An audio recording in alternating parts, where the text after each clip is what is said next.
Okay, I just posted it all around in all the social media. Let me see what his deal is. Okay, I'm gonna have to manually unmute him, I guess. Which is fine. I'm just gonna find him.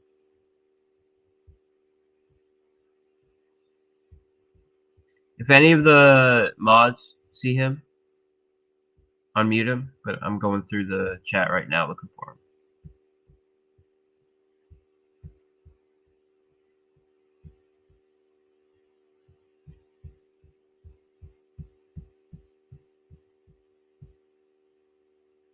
Got him. Okay.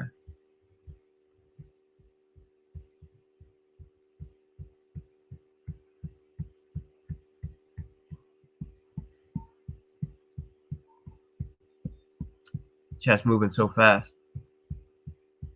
New people are joining.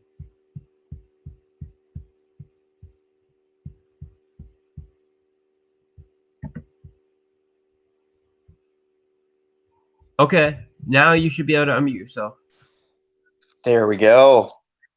Awesome. Welcome. Hey, thanks for having me, man. I really appreciate it. Yeah, I appreciate you wanting to take the time. Yeah, no, I'm at Disneyland right now, actually, but I thought taking time out, Drip paid for Disneyland, so I thought, hey, what better way to pay back than take some time out to do this? Yeah, well, that's awesome, man. That's my nephew just went to Disneyland not too long ago. He had a blast. So, yeah, Disneyland's great. Yeah, it's been fun, but I'm ready to get home. So, anyways, hey, no worries on you talking a little bit too. I love. I could spend all day just listening to talk about pigs and dogs and all that. So, my wife is always confused in the other room, though.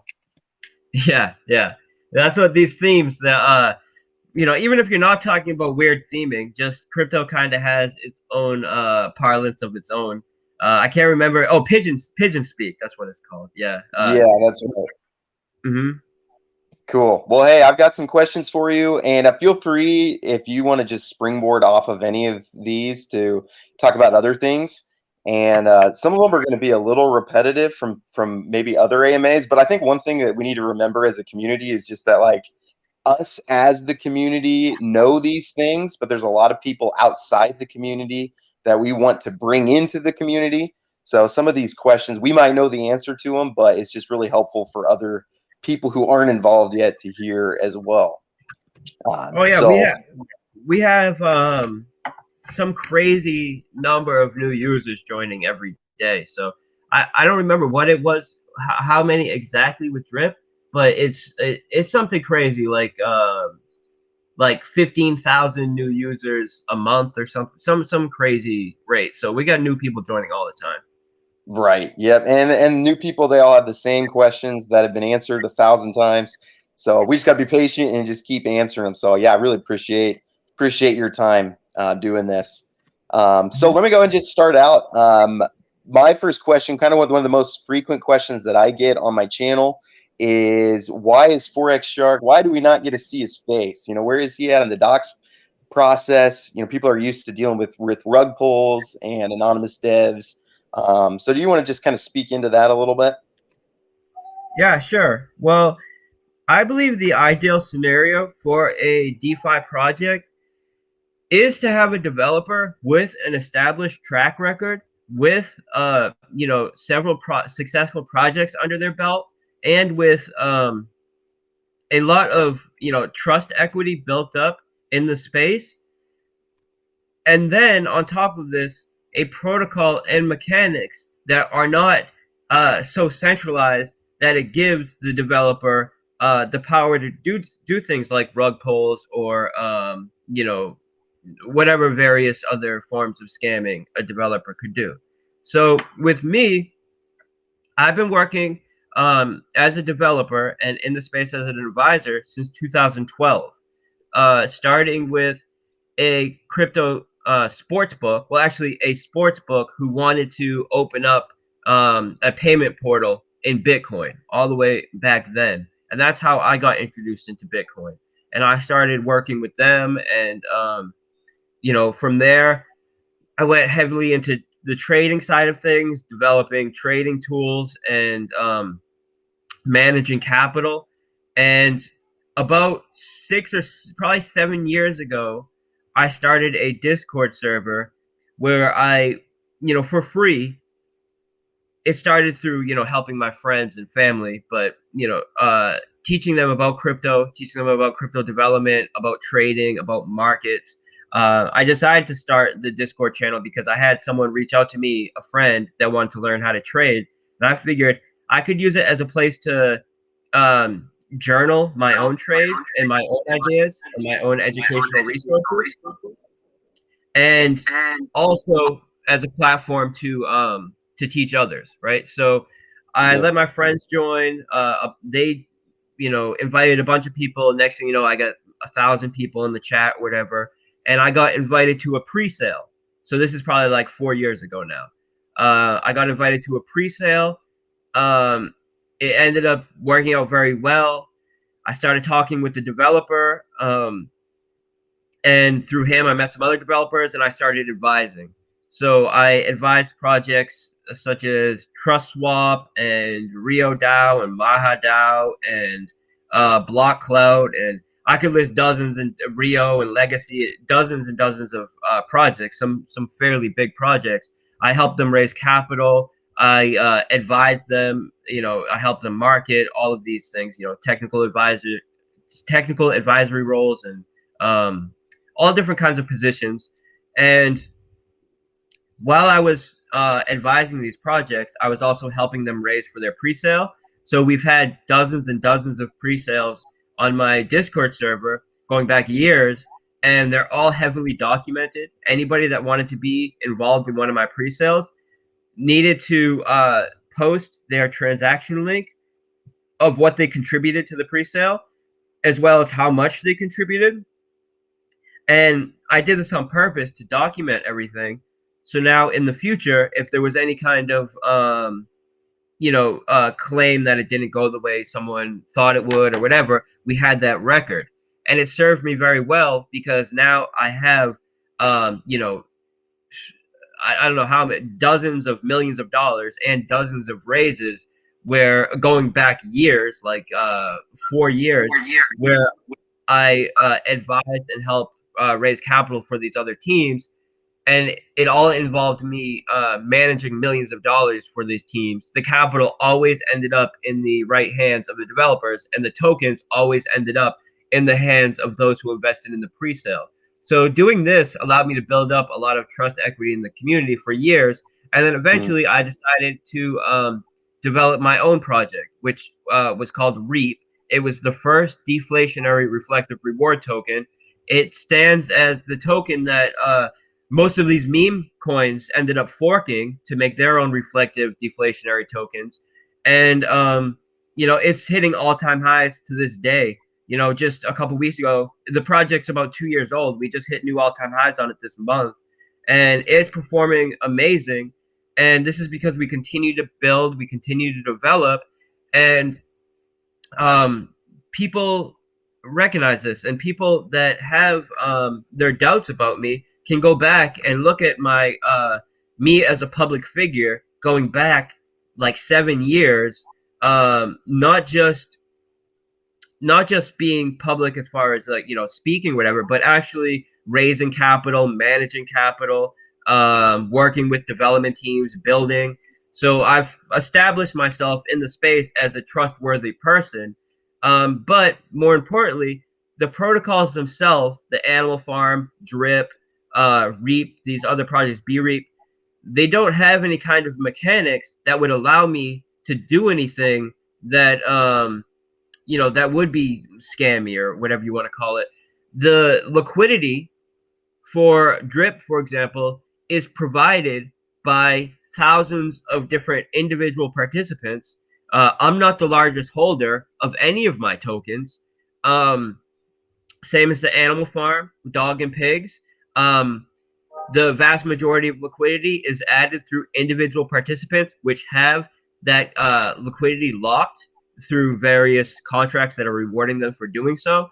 So when you make yourself public, you then become an attack vector by people that want to try to take down your project or, smear your project by doing personal attacks on the developer or trying to take advantage of maybe territorial regulation. For example, you launch this as a developer from this country, therefore you're at risk to these regulatory measures, and all of these things are major negatives if you're going to have a docs dev. And it's also been proven that it doesn't matter how doxed you are. If the pot gets big enough, developers are willing to take that reputational risk, to take that money and go skip off to China or, wherever, Belize or wherever they're going to go. So more important than being doxed is having a sound protocol that doesn't allow for the kind of centralized control that allows for a scam like that to happen. That's number one.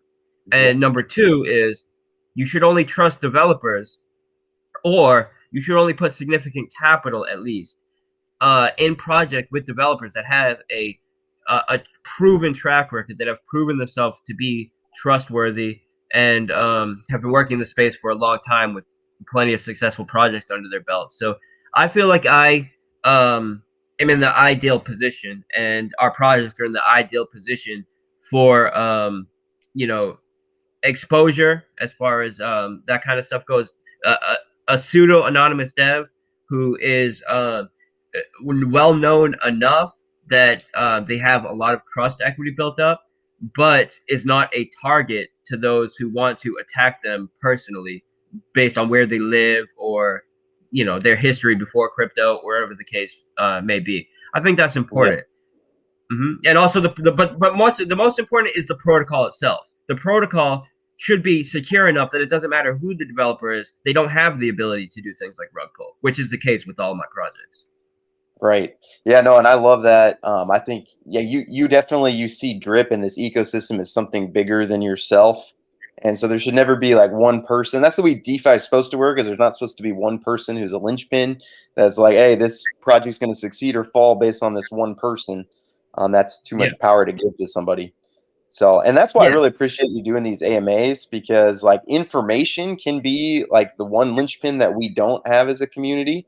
So you just being able to come on here and just the protocols all not based around you, but if we can get the information not all based around you, I think that's super helpful. So I love doing no this. No matter what, you're going to have some element of trust in the developer, because all projects need to get off the ground. And for projects to get off the ground, you need to have someone to be the voice of the project. You need to have someone to do some sort of planning around how we're going to, get it out there, how we're going to put it in front of people. And, these kinds of things. You have to trust that the developer is not going to get on social media and say some ridiculous things or whatever the case is. But from a fundamental, protocol level standpoint, it really shouldn't matter who the developer is. From the point of, they have this power, they can do this or that. The developer after launch really shouldn't have any more power than the other participants in the system, I feel. Yeah, no, that's awesome. Yep. Super good answer. So thanks for doing that. So then talking about drip, you kind of talked about your background a little bit, but what led you to start drip? And then did you have this whole ecosystem in mind before you started drip, like all that you're doing with the animal farm? Or did you kind of start with drip and then start building on after that? All right. Well, it started with Reap. And the reason why I started with Reap is because reflective rewards had just been invented. I saw it as a way that that rewards holders for being holders and not for doing things that will get them wrecked, like trying to scalp trade or swing trade.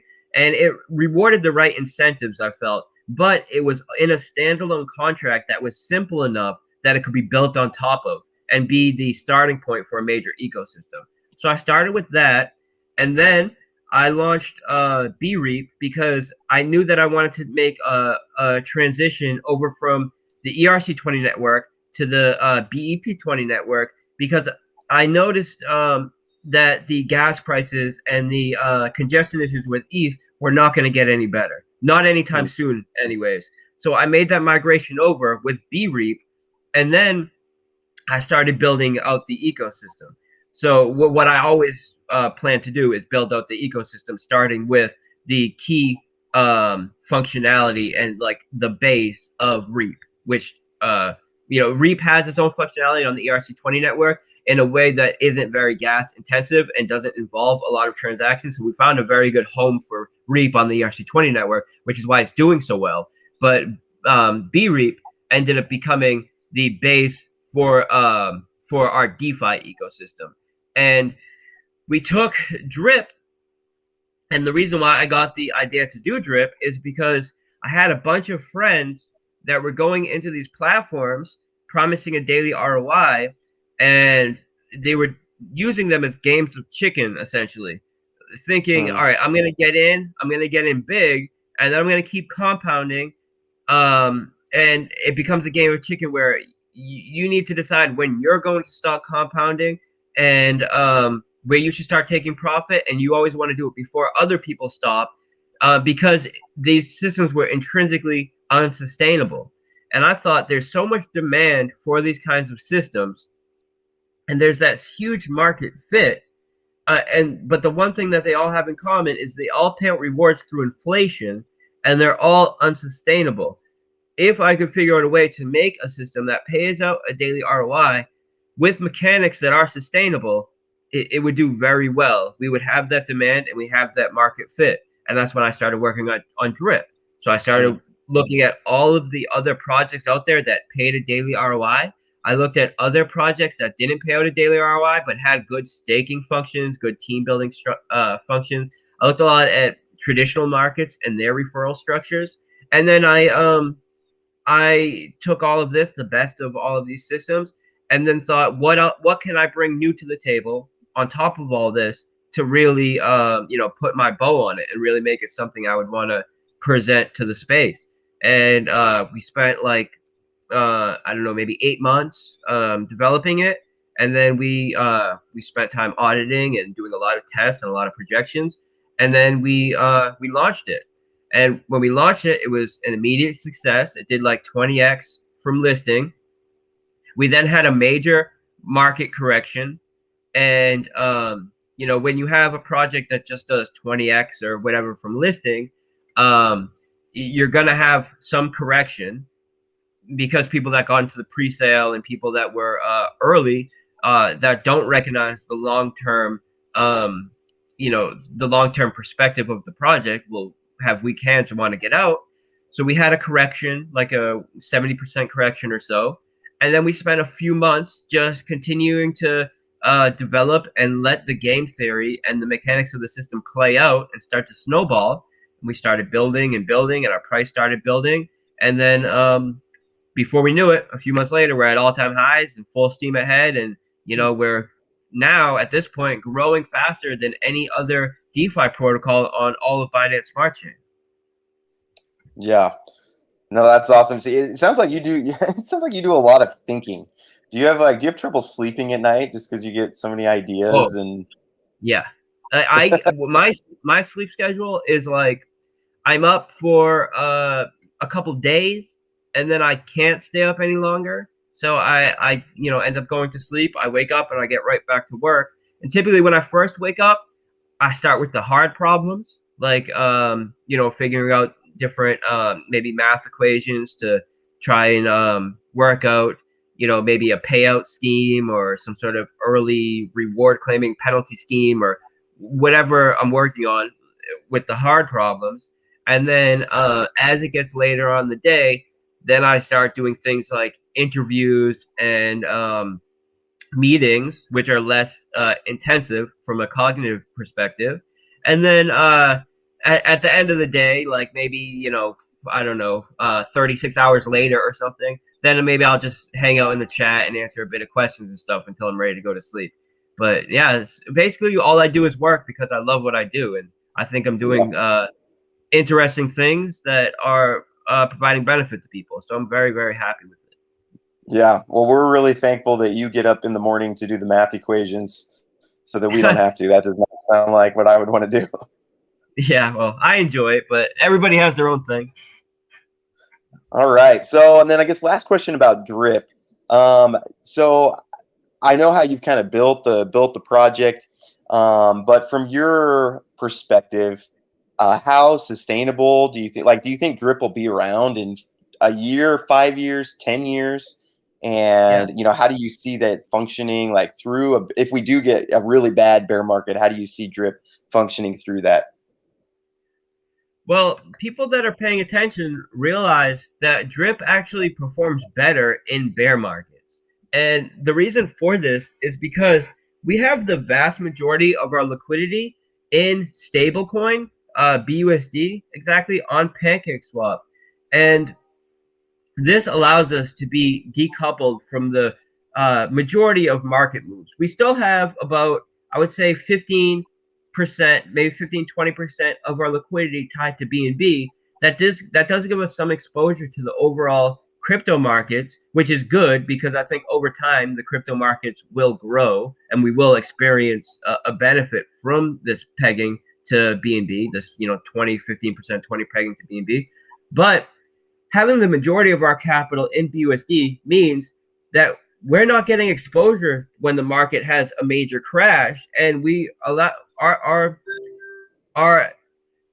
pricing is almost exclusively based on people buying and selling.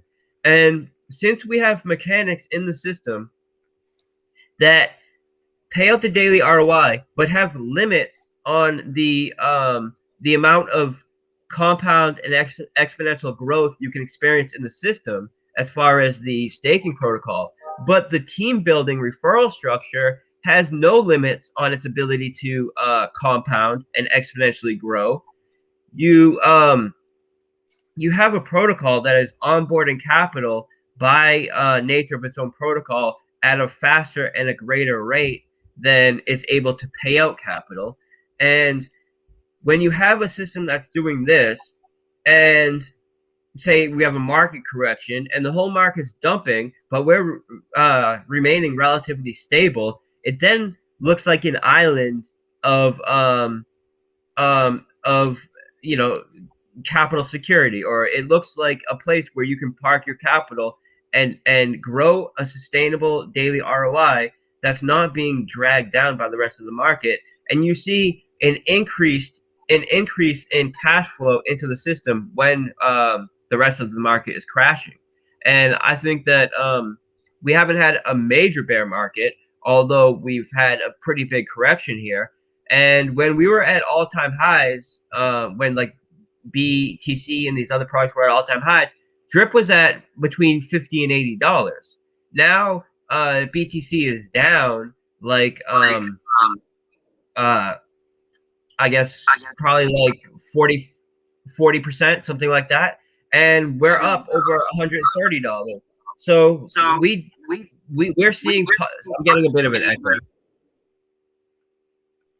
I'll mute while you're talking. That might help. All right. Yeah. So I'm not worried at all about a bear market. In fact, I think we'll shine better than ever in a bear market. And as far as sustainability, yeah, for some of the reasons I already spoke to, I don't want to get deep into the details unless you have questions about them, about the actual, mechanics of the staking system and all that. This has been talked about plenty of times. People can look into it, check out the other AMAs if they want the details. But the system itself is designed to pay out less than it cash flows in, and its ability to onboard new users has a protocol that allows for exponential growth. And then when you look at BSC, it makes up a small portion of overall crypto markets. Crypto makes up a very small portion of global markets. Crypto is the fastest growing global market in the world. So we have an almost unlimited ceiling of growth ahead of us as far as the untapped markets. If you look at our the engagement that we get globally, it's almost all out of the U.S. 80+% from the U.S. The rest is almost all in Europe. We have a little bit in Asia, but we haven't even begun to tap into some of the extremely viral global markets like India and China and Brazil. And we have all of that ahead of us. Now, when you look at our onboarding of new users, we are outpacing every single protocol on BSC, but our TVL is, a tenth of the size of other projects in the top 5 on DApp Radar as far as ranking. Our volume is a tenth of the size. The only reason why we're ranked number 2 on DApp Radar for DeFi on BSC is because our growth analytics are so strong that that value overshadows all the other values that they use to determine ranking, like volume, like pricing, like TVL. So it's only a matter of time before we end up with volume and TVL on par with our peers in the top 5. And, it's simple math. Anybody can do the math and see if we get a TVL on par with the other projects that have top 5 ratings on DApp Radar. That's a $3,000 to $5,000 drip. And, by the time we get there, then we have so much momentum behind us that I don't see that as a ceiling either. That's when we start, putting into work some of the other things on our roadmap, such as opening up our DEX to servicing other tokens and having a share of all transactions of these other tokens, feeding capital back into the system, and all these other things that I think we'll be able to use to unseat the number 1 DApp on BSC, which is PancakeSwap, and grow at rates that make our current growth look minimal. I'm extremely, extremely positive about the future of Drip and the sustainability of Drip. Cool. Awesome. Yeah, thanks for speaking into that. So I wanted to move then to Animal Farm. I'm sure that's what most of the people here are mostly interested in, is the Animal Farm and stuff that's going on with that. So I guess just from my experience, I'm pretty heavily invested in the Animal Farm, and the farms have been paying out really high. The pools have been lesser, and obviously the pig pen hasn't been paying out much. And you talked about this a little bit earlier. Do you want to just maybe speak again to kind of the long-term plan behind, specifically, why should pig holders, as the price is going up now, why should pig holders not sell? Yeah, well, so the payout in APY was always designed to be substantial because we want to pay out a higher APY than other projects that have been somewhat sustainable as far as price appreciation and price stability. And we want to pay out this higher APY while still remaining stable as far as price and price appreciation through the other mechanics we build into the system. Now, the pig pen, as you said, all the other pools are paying out high APY, but the pig pen is relatively low relative to your stake. Potentially, it depends. These are all relative, what you would consider low or high. But this is by design because the pig pen is specifically designed to be a value transfer from weak hands to strong hands. And we do this by directing almost all of the cash flow that is created through deposit fees and taxes associated with the platform, turning that into BUSD, where 30% of it is made immediately available as claimable to the pig pen, and the other 70%, so almost all of it, goes into a vault that pays out 3% of its balance a day to the pig pen. This ensures that this vault is going to continuously grow because it's paying out a relatively small portion of the capital that's coming into it. So it's specifically designed to capture value that is being created through the trading of the underlying assets and the staking of the underlying assets through deposit fees, and continue to accumulate these BUSD rewards in the vault. So the 3% that is paying out daily is increasing every day, week by week, month by month, and starts out, relatively small compared to where it will be in the near future, but is constantly growing. And this is time-weighted rewards. So you can look at the documentation or any of the AMAs I did before launch, and I specifically stated that the rewards being paid on the pig pen are time-weighted, which means the longer you stay in there, the higher your rewards are going to be. And we're less than 2 weeks from launch. So, this gives you some perspective on the play to be had in the pig pen. The play is to be accumulating pig tokens and growing your share of the pig pen as the BUSD in the vault accumulates. So by the time the 3% daily payout, the drip that's happening from the vault gets substantial, now you have a large share of it. And people that are paying attention to the BUSD in the vault see that it's over 4 million. It started out with something like 1.2 million on day one. So we're like less than 2 weeks after launch, and we've already more than 4x'd our BUSD in the vault, and we're just getting started. And we still have millions of dollars which were migrated over from the Manor Farm to the Animal Farm that needs to be injected into the pig pen and also used for buybacks. I didn't want to immediately execute that capital into the pig pen or into the dog and pig tokens through buybacks after launch, because I don't want to just be giving capital to weak hands that want to try to cash out 2 weeks after launch. This is capital that's designed to get us started off strong but sustainable, to build a strong, or to create a strong base that we can then build off of. So the long-term play on the farm is to accumulate in the pig pen. So as this BUSD accumulates in the pig pen vault, you have a greater share ownership of those 3% daily payouts and a greater share ownership of the 30% BUSD that's generated in the cash flow that becomes immediately claimable to you. Now, I realize that there are always going to be some share, and especially in crypto, it could be a large share of people that are not always looking at the long-term play.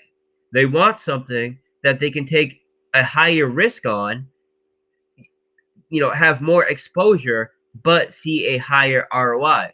So we've developed a game which is similar to the Drip Garden that allows you to see a higher daily ROI.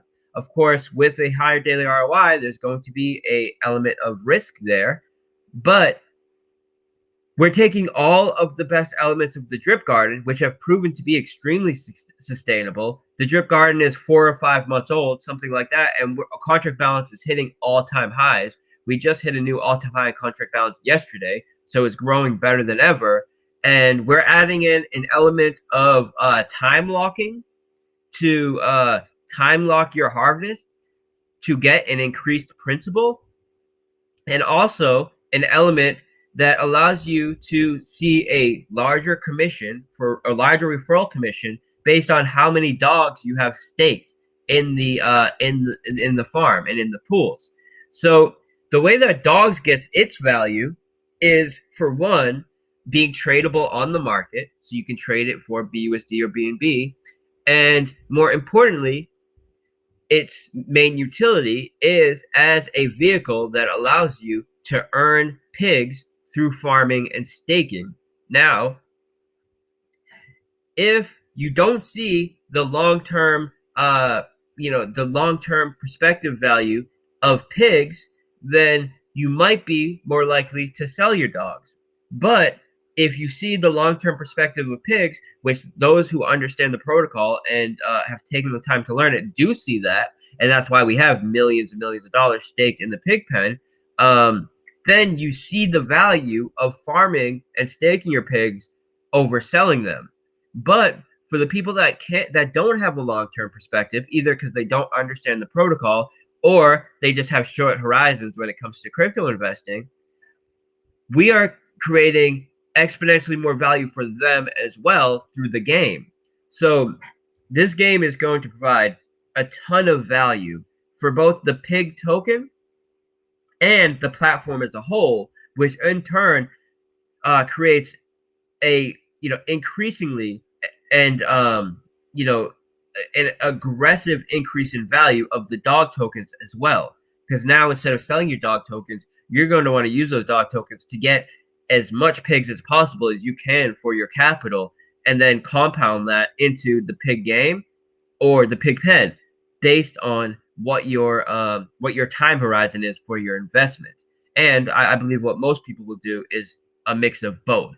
You could go 50-50. You could go 30% in the pig pen if you're more of a long-term player and you want to be there as an owner when the platform is, 10 or 100 times larger than it is now, and you're making, 3%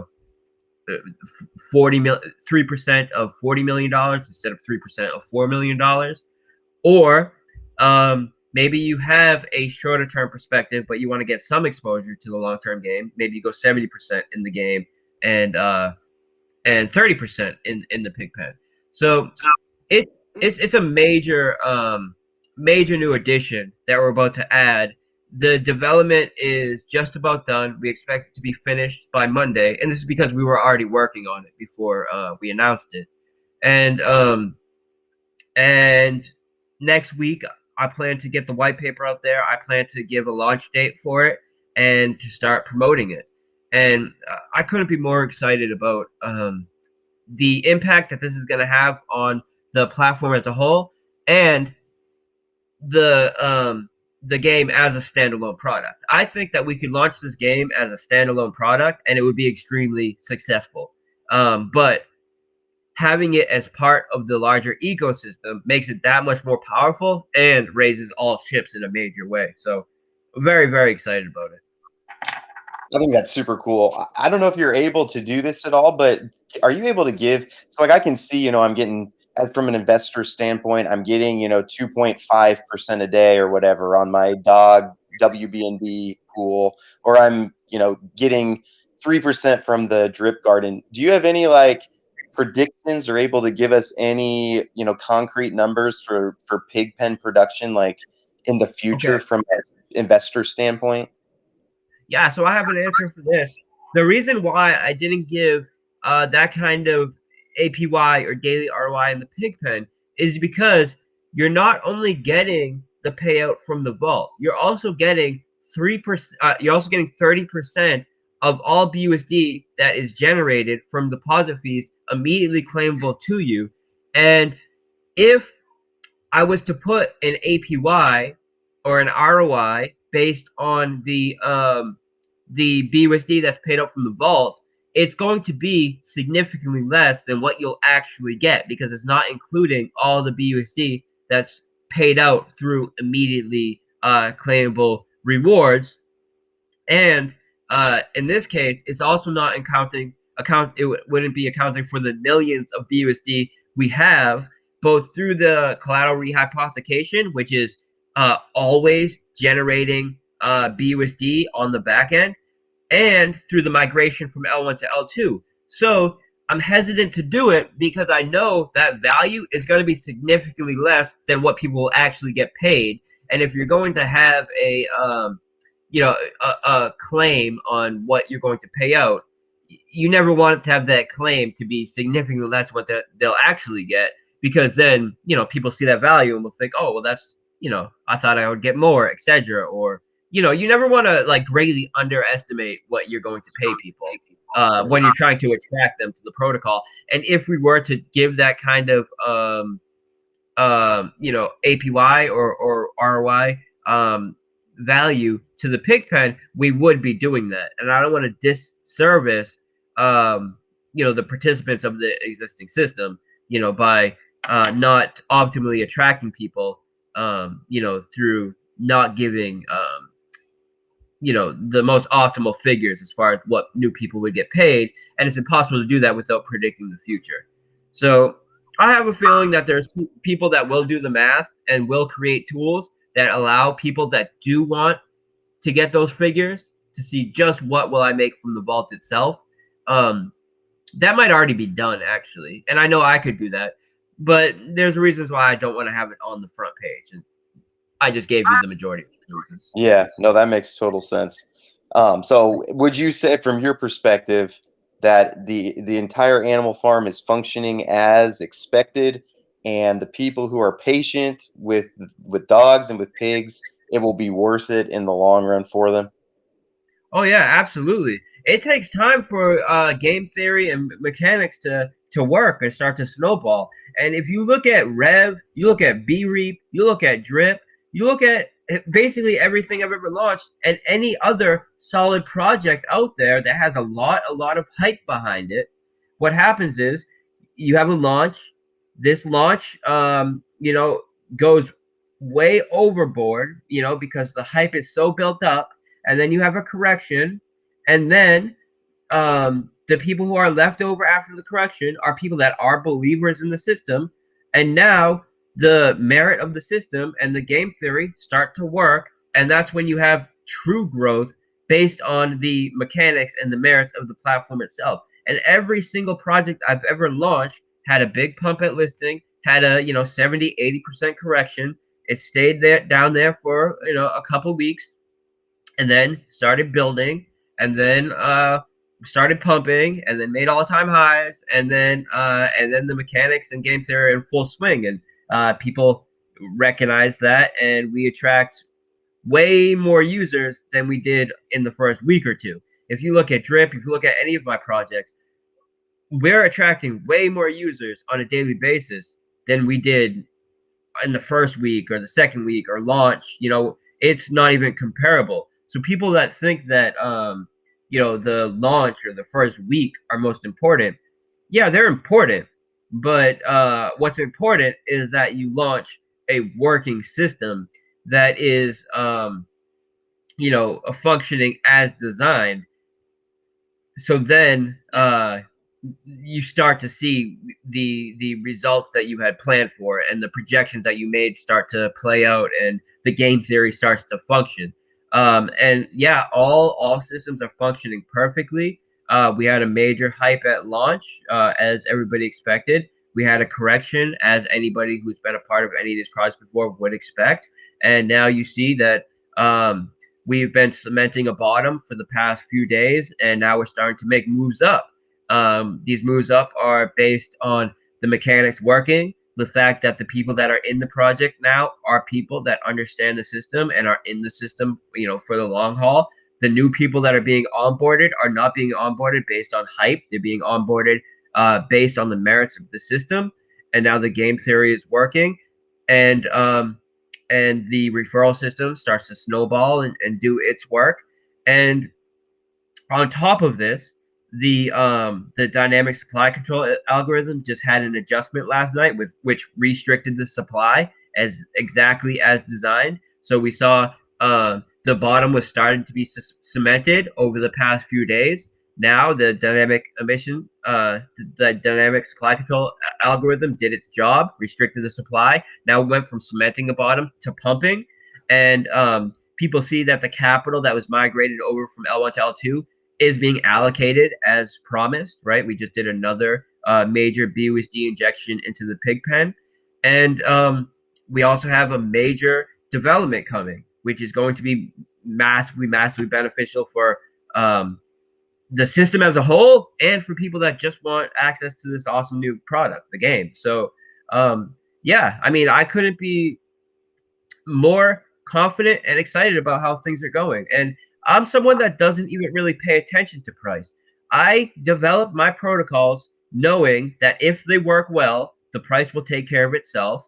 And I just continue to develop, and I continue to work. And so far, it's done exactly that, right? We have our corrections, but the price eventually takes care of itself. And a few weeks after launch, we're back to all-time highs and doing better than ever. I see right now, as we've got past the bottoming phase where we've cemented our bottom, which usually takes a week or two, and now we're ready to start building based on the merits of the system and the functions of the system. Yeah, I love that. There's so much in crypto that's built around hype, and it's kind of stressful. You have to watch the charts and make sure you're selling at the right time and buying at the right time. And one of the things I love about Drip is it just is that consistent. I don't have to check it. I just know I'm going to get that consistent return. And I know that's what Animal Farm is going to be long term. And that's why I'm just keep investing in. So that's awesome. And the beauty of Animal Farm is, as you're sitting back, letting your money work for you, right? It's being lended in the back end. It's being used to create a market to leverage your capital in a very low risk way, as you're earning a BUSD dividend. So it's not even like you need to worry about, oh, I'm earning all of these tokens. I hope these tokens are valuable in the future, because on top of all of this, you're also earning a very strong and consistent and sustainable BUSD dividend, which is increasingly growing, and you don't have to worry, apart from maybe a code perspective, that your BUSD will be worth $1 in the future, right? I would say, as far as stable coins go, it doesn't get much stronger than BUSD, right? We're not using some algorithmic stable coin which has all these mechanics that we hope play out. It's no, we're using a stable coin that is backed, that is very strong, that has the full backing of Binance behind it, and it's a cash flow that people can be confident in, and knowing that their capital is working for them, is being leveraged at low risk, and they're earning a dividend that will be valuable in the future. Like, no matter what the underlying assets do on the platform, BUSD will be valuable, and they're earning that on a daily basis. And these BUSD dividends will be increasing day by day as the platform grows. And we still have millions of dollars to inject into the Pigpen as well. It's just we're not, trying to put money into the hands of people that are in it for the short term. We want to reward the people that are in it for the long term. Yeah, and I love that. That's a question that keeps coming up: is, hey, when are the buybacks going to happen? Yeah, it makes perfect sense that you can't announce it's going to happen at this time on this day, or else that's everybody just buys and sells right after that. Yeah, and some buybacks have happened. They've been limited, but this is by design. We're not going to do massive buybacks in the first week when all the when everybody's in based on hype and half the people don't even plan to be in longer than 48 hours. That's not when you do buybacks. But anybody can look at the wallet that was that we did the migration over. We have spent about $500,000 in buybacks. We've done about $2 million in Pigpen injections. We have a few more $1 million in there for both Pigpen injections and buybacks. And we also have millions of dollars which are being generated on the back end through collateral rehypothecation, which is a function that is only in the Pigpen. No one else is utilizing this in any kind of yield farm protocol, which is having a true underlying or substrata lending contract that is taking all of the capital that is being staked as collateral on the platform and is then lending it to PancakeSwap to allow them to make a market and earning a low-risk yield in the form of cake, which then is sold for dog and pigs to buy dog and pig tokens, remove them from circulation, and to subsidize gas costs on the platform.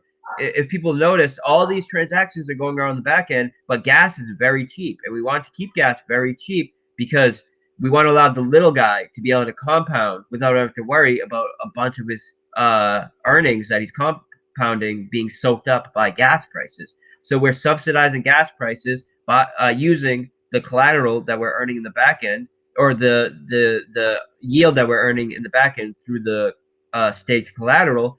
And this is creating both more BUSD to go into the Pigpen and millions of dollars for buybacks and subsidizing gas costs. So it's extremely, extremely positive. And this is, some people were asking, like, we see you have like about $3 million left for buybacks and Pigpen injections. Will the buybacks continue? Will the Pigpen injections continue after this is used up?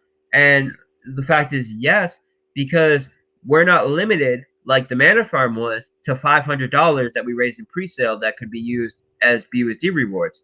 We, through the lending that we're doing on the back end, have a regenerating BUSD budget that we can use for buybacks. And as long as there's a TVL on the platform, we are generating capital that is going to be used for buybacks and Pigpen injections. And we've already accumulated, millions of dollars for this. So, I mean, we're just getting started as far as the buyback and Pigpen injections, but you're going to see very soon, people are going to be less focused on things like buyback and Pigpen injections because they're going to be such a small part of the overall cash flow that comes in once all wheels are turning, like like we've seen with Drip and all the other projects after a few weeks after launch.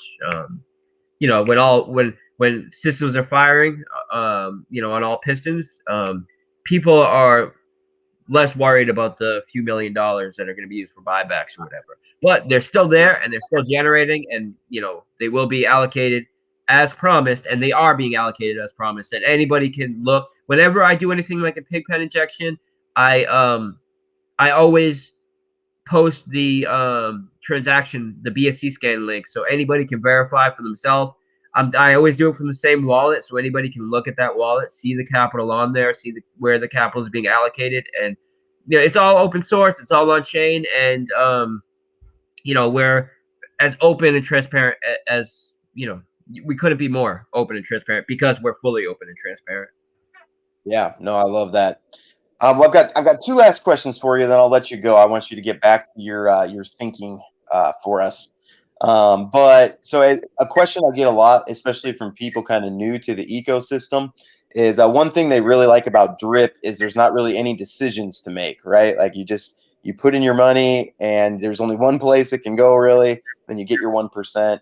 Then they come to Animal Farm and there's a lot of different pools, a lot of different farms. Is there anything you can say about like strategy in general that might kind of help direct people? Yeah, I would say your main goal should always be accumulating as many pigs as possible for as least capital as possible. And the way to do that is by farming dogs or buying dogs and using those dogs to farm pigs. So if you have some sort of stable coins or you have some tokens that you want to use as collateral to get into the current farms or pools, I would say do that. Put your capital in there. That will allow you to earn dogs for just having your capital staked. And while your capital is staked, it's being lent out on the back end to PancakeSwap to earn additional yield. So there's no other protocol or no other system that allows you to have this kind of power. Now you're earning dogs.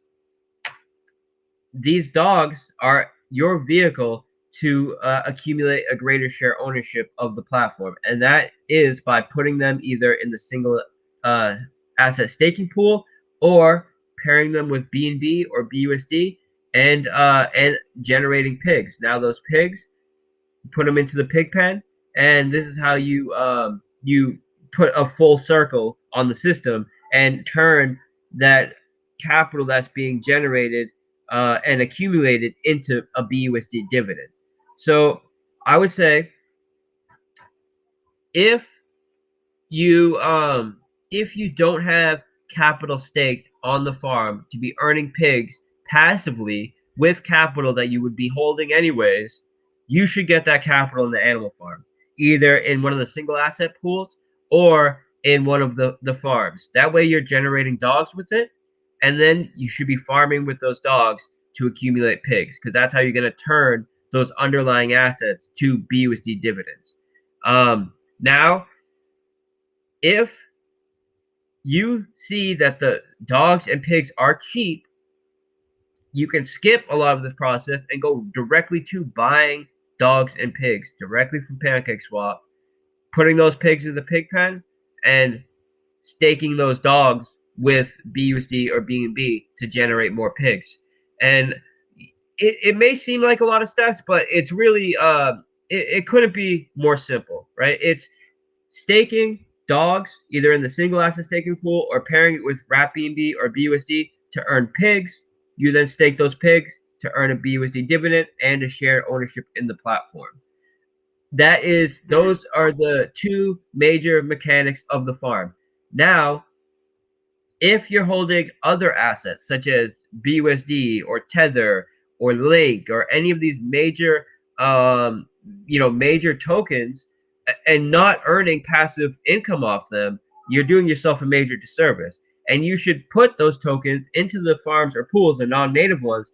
Now you're earning dogs completely passively by staking collateral that otherwise would be sitting in your wallet doing nothing. And not only are you earning dogs from them, you're also lending them out in the back end, which are being used to immediately put capital back in your pocket through pig pen injections and buying the dog and pig tokens off the market. So I would say anybody that's used a yield farm before, it's no more difficult than using any other yield farm.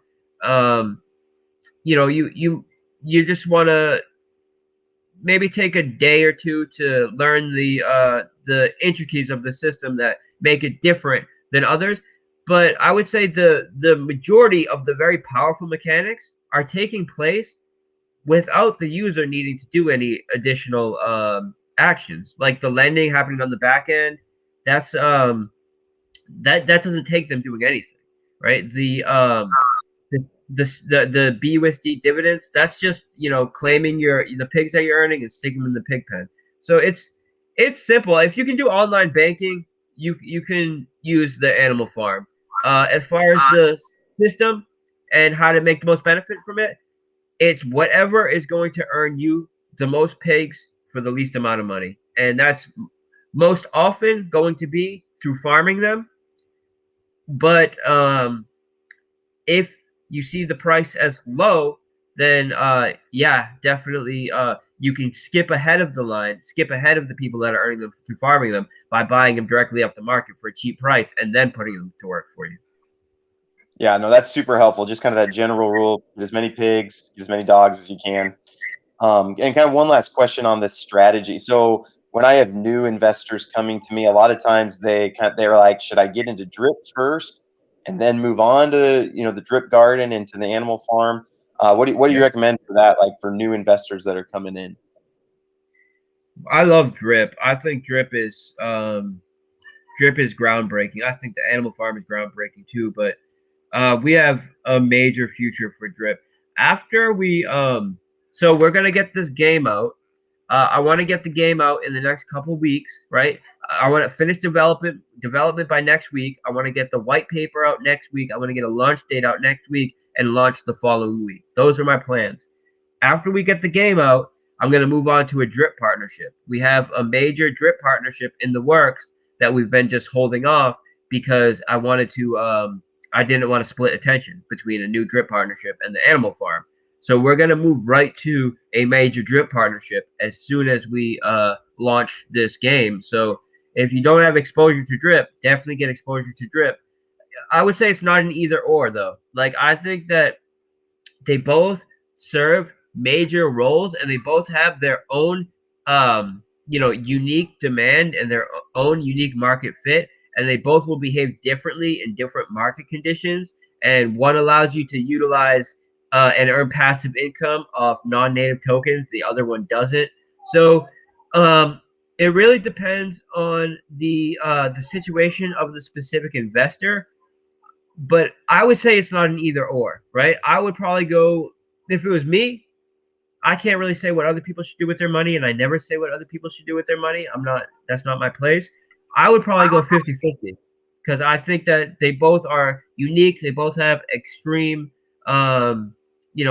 extreme potential, and it's very hard to pick winners and losers in the market. I think that they're both extreme winners, so I would go 50-50.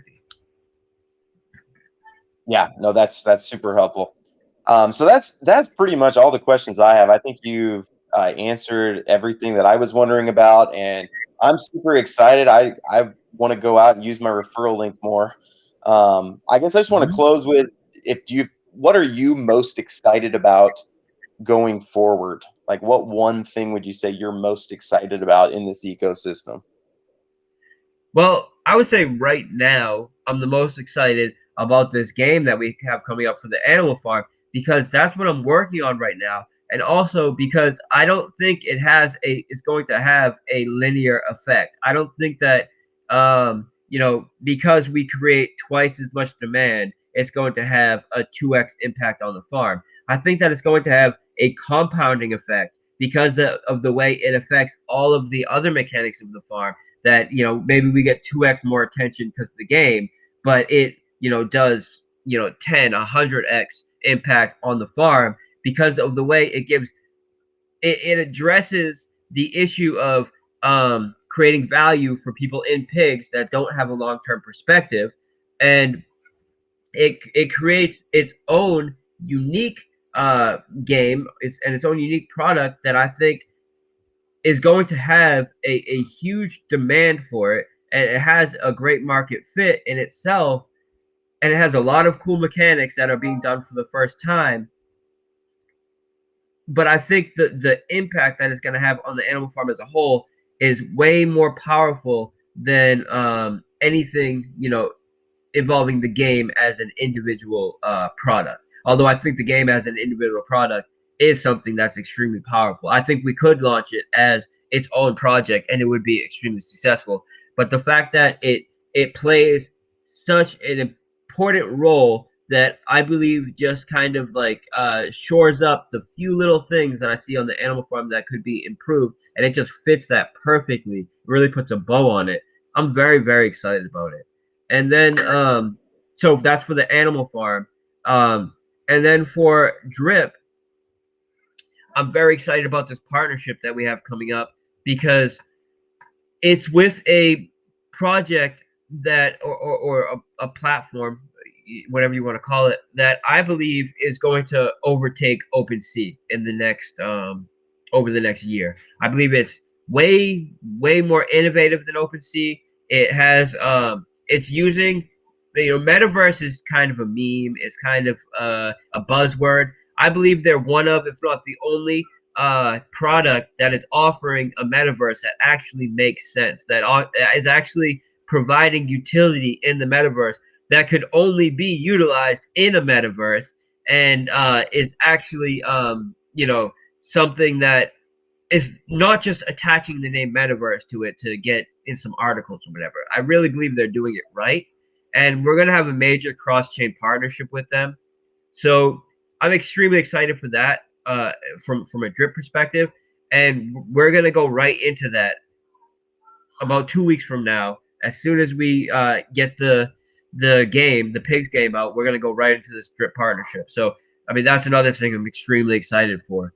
You know, creating value for pigs and creating value for Drip in turn creates exponentially more value for dogs. And the more dogs is being traded, the more BUSD is being generated for the pig pen, and it's a huge positive feedback loop that is that becomes exponentially more powerful as the game theory has time to play out.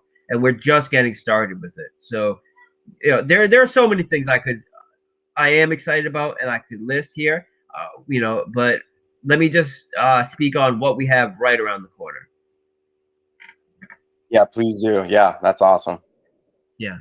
So, I'm glad that we were able to keep this kind of short as well, because all of my other interviews go for like 3, 4, 5 hours. So the fact that we kept this one like just at an hour, I think is perfect. So yeah, I'm very happy with wrapping it up here. I could speak forever. Everybody knows that I could go on for 5 hours. So I think that it's great that we can get kind of a short one out there, but still is packed with information. I appreciate the opportunity. Thank you so much for having me on your YouTube channel.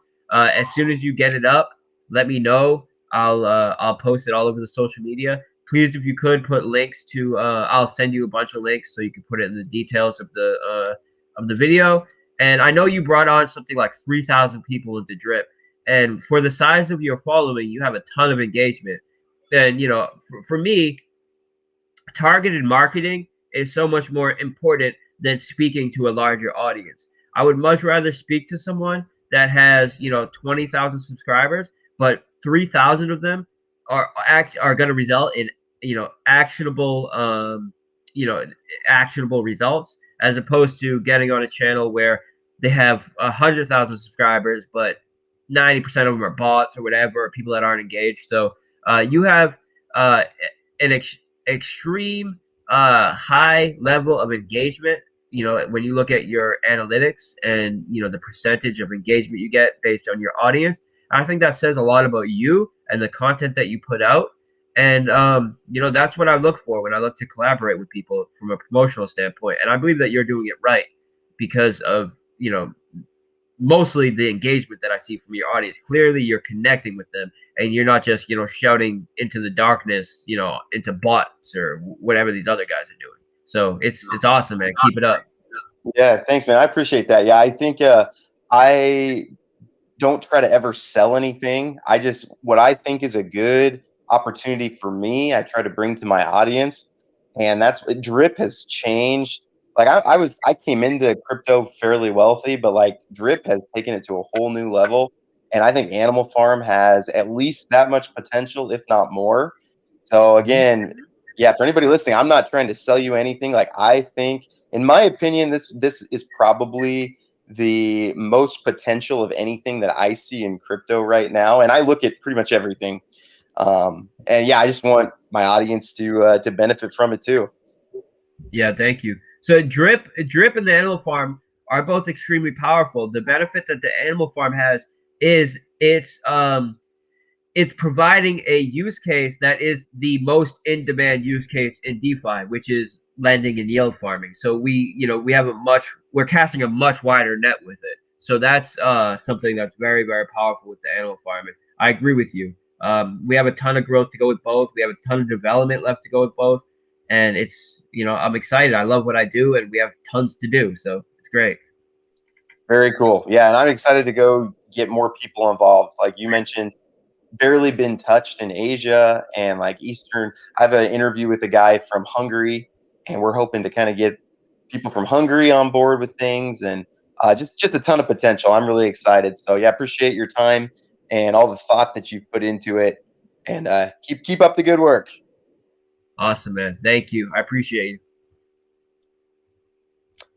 All right. Well, and thank you everybody for listening, and thanks for putting up with maybe what might seem like questions for noobs. But again, I think that sometimes we can get so focused on our community that we forget. There's 1,000 people in here, but there's millions and millions of people out there that I want to get into here. I want the next AMA to have 10,000 people in it. So we just got to keep answering kind of the boring questions and keep bringing people in. Yeah, well, I see these questions in the chat all the time. So, yeah, it's easy to overestimate the knowledge that the average user has. So, I think we probably answered some questions for people that are even in here that have listened to other AMAs, but maybe didn't pick it up or whatever the case. Or, there's a lot of new people. So, I appreciate it. Thanks. Hey, and I'm always open for coming back on or having you on my channel or whatever you need. I'm here to help. Okay, well, after we get the game out, let's do it again. A few weeks. Okay.